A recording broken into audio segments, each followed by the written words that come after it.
40 தொகுதிகளிலும் வெற்றி பெற்று ஒரு வரலாற்று சாதனையை தொடர்ந்து திராவிட முன்னேற்ற கழக தலைமையிலான இந்த வெற்றி கூட்டணி படைத்து வருகிறது. இந்த அணிக்கு தலைமையேற்று இந்த மகத்தான வெற்றி கூட்டணியை சாதித்து காட்டிய திராவிட முன்னேற்ற கழகத்தின் தலைவர் தமிழ்நாடு முதலமைச்சர் மாண்புமிகு தளபதி அவர்களை சந்தித்து எமது தமிழக வாழ்வுரிமை கட்சியின் சார்பாக அவர்களுக்கு என்னுடைய வாழ்த்துக்களை தெரிவித்திருக்கிறேன். இந்த வெற்றி கூட்டணி இன்னும் பல வெற்றிகளை படைக்க வாழ்த்துகிறேன்.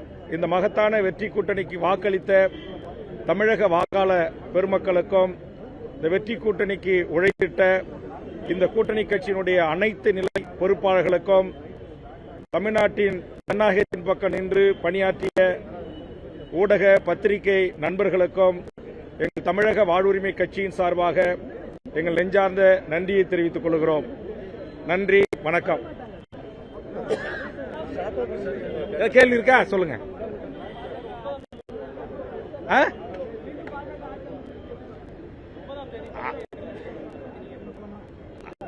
அதாவது அவர் ஆட்சி அமையக்கூடாது என்பதுதான் எங்களுடைய விருப்பம், நம்முடைய தமிழ்நாட்டு மக்களுடைய விருப்பம். கூட்டணி கட்சிகளை ஒருங்கிணைத்து அவர்கள் ஆதரவை பெற்று ஆட்சி அமைக்கிறார். கண்டிப்பாக பாரதிய ஜனதாவோடு பல்வேறு கருத்தியல் சித்தாந்த அடிப்படையில் மாறுபட்ட கருத்தை கொண்ட சந்திரபாபு நாயுடு அவர்களோ நிதிஷ்குமார் அவர்களோ தொடர்ந்து 5 ஆண்டு மோடி அவர்கள் ஆட்சியில் இருப்பதற்கான தங்கள் ஆதரவை வழங்குவார் என்பதற்கு எந்த ஒரு உத்தரவாதமும் இல்லை. எப்போது வேண்டுமானாலும் மோடி ஆட்சி கவிழ்வதற்கான வாய்ப்புகள் இருக்கிறது. ஜனநாயக சக்திகளின் பக்கம், மதச்சார்பற்ற கூட்டணிகளின் பக்கம் இதே தலைவர்கள் பிற்காலத்தில் அணி திரள்வதற்கும் வாய்ப்புகள் இருக்கிறது.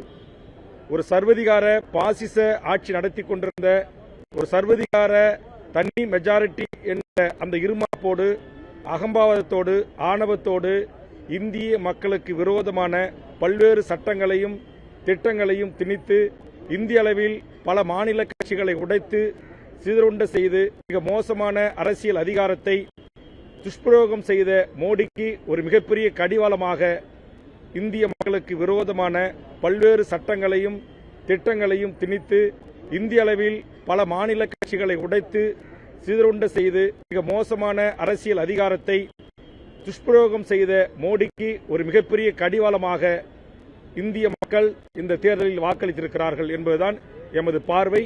கண்டிப்பாக இந்த ஆட்சி 5 ஆண்டு காலம் நீடிக்குமா என்பது மிகப்பெரிய கேள்வி தொக்கி நிற்கிறது. நன்றி.